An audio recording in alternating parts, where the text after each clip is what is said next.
欢迎收听《生命的光》。在这里，我们一起从基督教的视角来看世界。今天呢，我们要来深入聊一个很有意思的主题——尼西亚大公会。我们收到的资料把它形容成现代文明的精神基因库，这个说法蛮特别的。一场快要1700年前，就是西元325年的会议，怎么会跟我们今天的世界有这么深的关系呢？好，那我们就来拆解一下这个所谓的基因库吧。这场会议它最核心的争论点到底是什么啊？听起来好像是跟基督的身份有关。对，没错。当时最大的争议点其实就是亚流这个人提出的看法。他认为啊，基督虽然很神圣，但本质上是次于圣父的，感觉更像是一个最高等的受造物。这可能也反映了当时一些希腊哲学里面那种等级的观念啦。次于圣父。但反对的一方，像是亚他那修他们的支持者，就非常坚持，基督跟圣父拥有完全一样的神圣本质，就是他们说的同质。希腊文是 homoousios。对，就是强调他们是同一种存在，不是什么上下级，也不是不同类别。一个认为是像，另一个坚持根本就是，这个差别听起来很神学，对不对？那它怎么会变成一个影响这么久远的共识啊？这就是尼西亚信经的关键所在了。会议最后就确立了基督是受生而非受造，还有三位一体的基本框架。但我觉得更有意思的是他很巧妙地把希腊哲学里很看重的那个理性，就是 logos 这个概念，把它看作是上帝内在的智慧跟道。把理性跟上帝连在一起啊？对啊，这样一来，你用理性去思考、去理解信仰，好像就得到了一种神圣的正当性。这一步等于是帮后来的思想铺好了路。比方说中世纪那个阿奎那，对，他就能够很有信心的用逻辑去论证上帝的存在。这个基础可以说就是从这里来的。原来是这样，把理性放到神圣的框架里，这就开始有那个精神基因的味道了。那这个神学上的共识又是怎么扩散出去，变成您资料里说的那个文明的基石？比方说自然法这个概念。对，这个线索很有趣。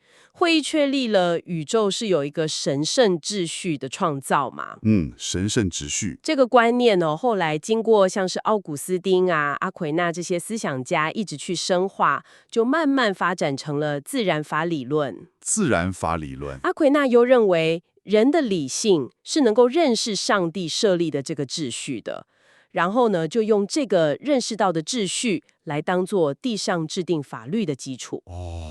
你想想看，这条思路一直下去，就影响到后来的洛克 （John Locke）。洛克，启蒙思想家。对，甚至还渗透到美国独立宣言里面那个人人生而平等的理念。他们相信这些权利是造物主给的，是自然秩序的一部分。那个考文教授也提到，美国宪法强调的高级法精神，那个源头其实就可以追溯到这种受尼西亚影响的神圣秩序观。哇，这个连接真的有点打破我的想象。我们常常把独立宣言跟启蒙运动连在一起，没想到源头可以一路追到一场4世纪的神学大会。那科学呢？这个我就更难想象了。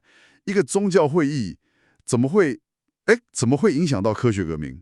关键就在于尼西亚会议把宇宙界定成是上帝的作品，就是受造界，而不是上帝本身。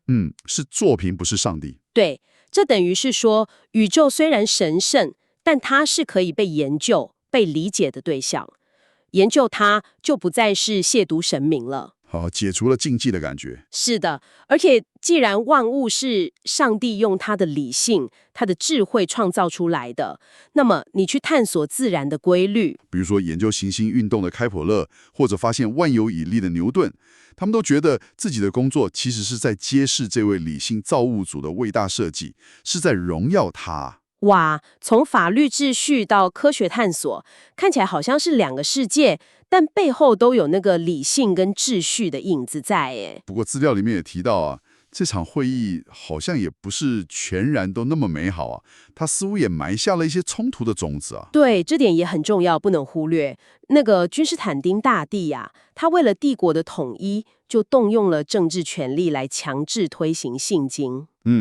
有政治力介入，对，甚至还流放了亚流派的人。这样虽然暂时把争议压下去了，却开了一个很不好的先例，就是世俗权力可以介入，甚至去裁决信仰争端。这就为后来很长期的政教冲突埋下了伏笔。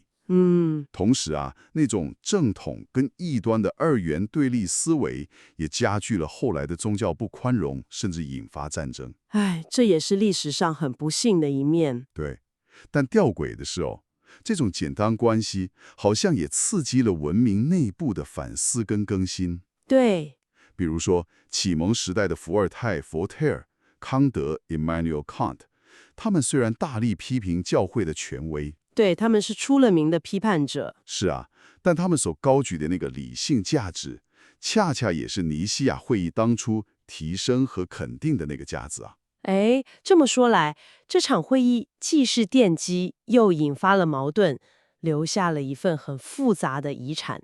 那这一切对我们今天来说，到底意味着什么呢？这个精神基因库的启示究竟在哪里？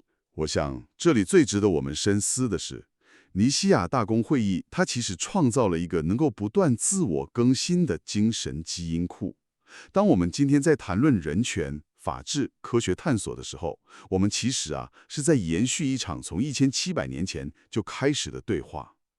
这场对话的核心就是如何在神圣的启示跟人类的理性之间保持一种张力，如何在绝对的真理跟多元的价值之间去寻求一个平衡。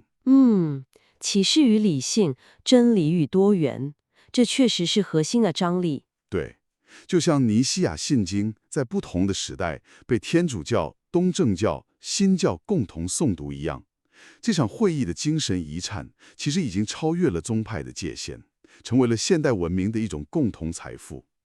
1700年过去了，我们在2025年纪念它，不只是一个历史事件而已，更是一个持续在影响人类命运的精神奇迹。真正的文明转型，从来都不是靠单一思想的强制推行，而是源于对神圣奥秘的敬畏，还有对人类理性的信任。我想，这种平衡，正是我们今天应对当代各种文明危机的一把关键钥匙。说得真好。总结来说，尼西亚会议的影响力真的远远超出了神学本身。它就像投入池塘的石头，激起的涟漪扩散到法律、科学、政治结构，甚至塑造了我们思考信仰与理性、统一与多元的方式。这场对话到今天还在继续。那么最后也想问问正在收听的您，在我们这个资讯爆炸、价值观看起来越来越分歧的时代，尼西亚会议所揭示的这种智慧，在对神圣启示的敬畏与对人类理性的自信之间保持张力，这样的智慧能为您的思考带来哪些不一样的启发呢？这确实是个值得我们在今天好好思考的问题。感谢您的收听，我们下次再见。